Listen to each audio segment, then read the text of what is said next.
Hey guys, I'm back. It's Carolyn with Noteworthy 757, and I decided that I am going to work on a production show for this channel.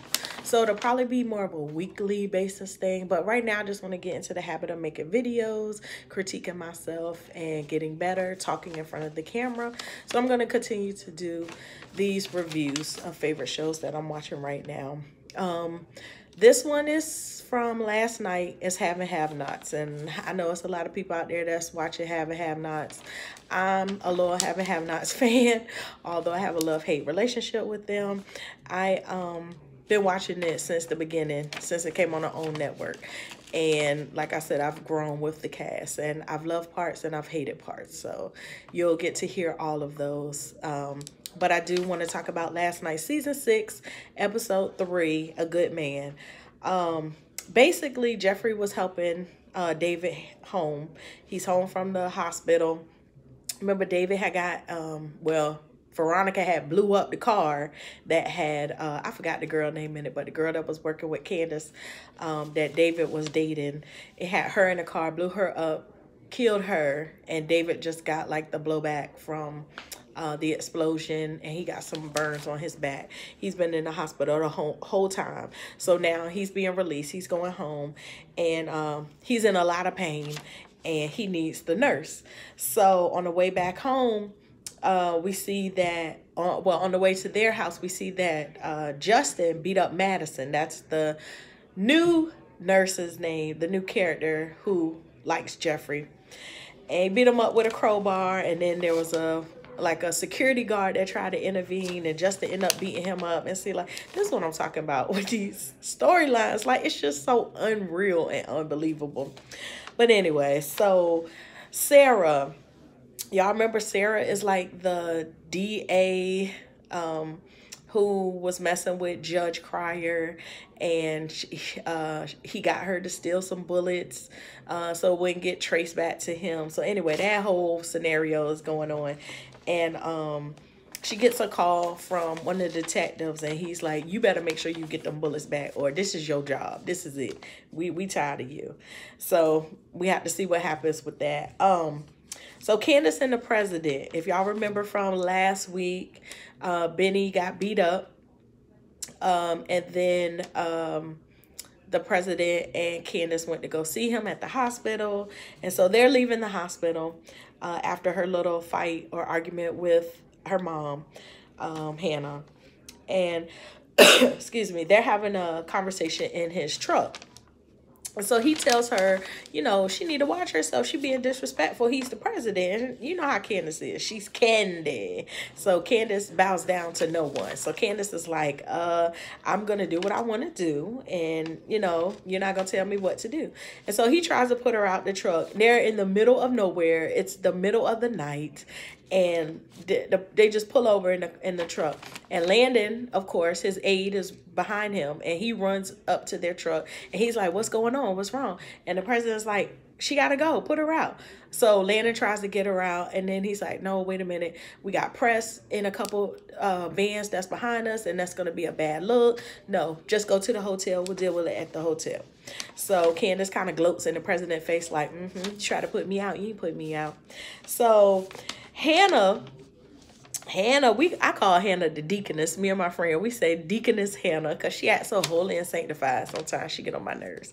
So Hannah gets frisky. She don't want to be alone. She's overwhelmed. Candace is acting a fool. Benny got shot again, near-death experience. Hannah is like, you know what? I can't do this again. So she invites Derek to come back to the house with her. And this time to stay in her house, in her room, and in her bed. So she trying to pull some old Bernadine and Wesley Snipes from Waiting to Exhale. But he cannot get the cookie. No cookies. And it's not the 90-day rule. He just cannot because she's a deaconess. And deaconesses do not give up the cookie. So he does stay at the house, and he wants to take a shower, and she trying to act like she's so, I'm just going, Lord, give me the strength. Oh, Lord. And then y'all know, ain't no man laying up in your bed.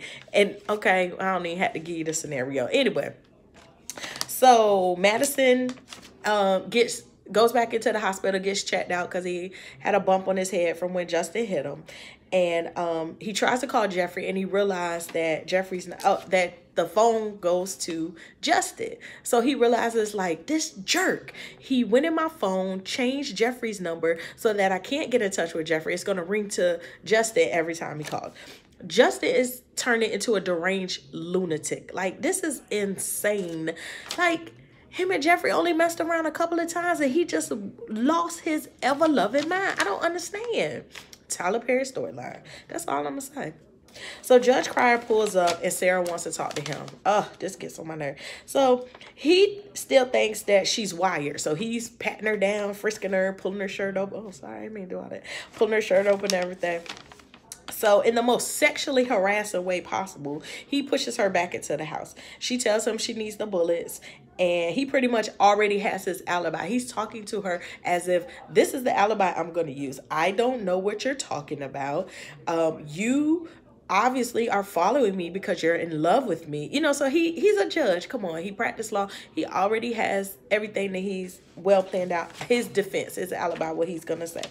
So she's getting scared because she knows she could really go to jail. They're going to pin it on her. And basically, Judge Cryer is letting her take the fall. So Catherine walks in because she's getting ready to undress herself. And she's getting ready to probably give him fellatio. So Catherine's like, okay, who is this? You know, remember one time Catherine was counting them because Candace was number 9. So I guess Sarah is probably 11 or 12. I don't know. So anyway, so they get in cahoots together as always. And they cannot stand each other. But them two will sacrifice anybody so that they don't go down. But they really hate each other. So she runs out the house crying because she know I'm beat. It's no way. They're already conspiring together against me. They have the perfect alibi. I'm going to jail. Little do they know, as she's driving off, guess who Food Tail is hiding in the truck? That damn Wyatt Cryer. Oh my God, Wyatt is so crazy. Security didn't even realize that Wyatt had snuck out the house, got in the girl trunk. Like, what kind of security guard is this? Anyway, so they go back to the hotel. So Candace runs in the room. She's getting her clothes. She's packed. She's like, I'm done with this. I don't have to take this from him. So Landon says, you know, the president really, really likes you. I've never seen him affectionate toward anybody. Like, he's a whole different person when you're around. And so Candace, you know, she always got this gaydar. She could tell. She like, Landon, you really like the president, don't you? Are both of y'all in a relationship? Is he gay? So the president is standing there because they had conjoining rooms. And he hears her and he's like, what do you think? Do you think I'm gay? And she's like, yeah, you know how Candace like to push her, but yeah, I think you gay. Yeah, you probably are gay. So he puts Landon out and him and Candace end up having a conversation. Basically, he trying to prove to Candace that he really is a good guy. He's not about trying to manipulate her or nothing. But you got to keep in mind now that everybody that has messed with Candace so far, they always had an ulterior motive. They was trying to get her back for somebody. Remember the Oscar? He was paid by David and Jim to, you know, get to know her, have sex with her so that they can get her back. So Jeffrey goes back to the hospital to get Madison, and he tells him that Justin beat him up and totaled his car. Then they realize Justin is on a new level of crazy because Justin blocked Jeffrey's number so he couldn't call Madison, and then put his name in Madison's phone as Jeffrey. Like I said, Justin is on this deranged lunatic rant, and this is like really getting out of control now. It's no limit to what Justin's gonna do next.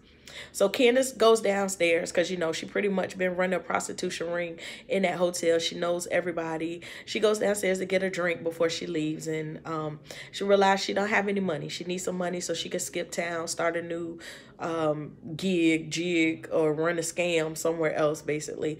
So she finds out that Catherine now knows that Candace is the one who's been in charge of the prostitution ring at the hotel. And she knows she just needs to get away because the walls are just closing in too much on her now. So we know Candace always got something up her sleeve. So we just got to watch her because she always keeps something. So the show ended last night with Veronica calling David. And she called him initially to talk to him about hitting her, because she was like really in shock. She was like, I cannot believe, I know David, like, I know what I'm doing is crazy, but David is a good man. David, I would never think that David would react the way he did. And he really pushed her, I mean, hit her, and she was still shocked about it. So she called to say something about that. But she didn't realize that Jeffrey had been finding information about the girl. I can't think of the girl name. The one that got blown up in the car that David was messing with. Excuse me. So Jeffrey told David that he found out that Veronica and the girl were actually working together, had some kind of relation. So David was really hurt by that, because he really thought that girl loved him. And he basically told Veronica he was going to kill her. And she was shook. Veronica was really shook that time. She just hung up the phone. She didn't even say nothing. So I'm going to end it right here. I've been sick for the last week. I'm just getting over this cold, and I still have a lingering cough, and I don't want to get into a coughing fit. But I'll be back later on today. I do have a couple more videos I want to do. Thanks, y'all, for joining in. Bye-bye.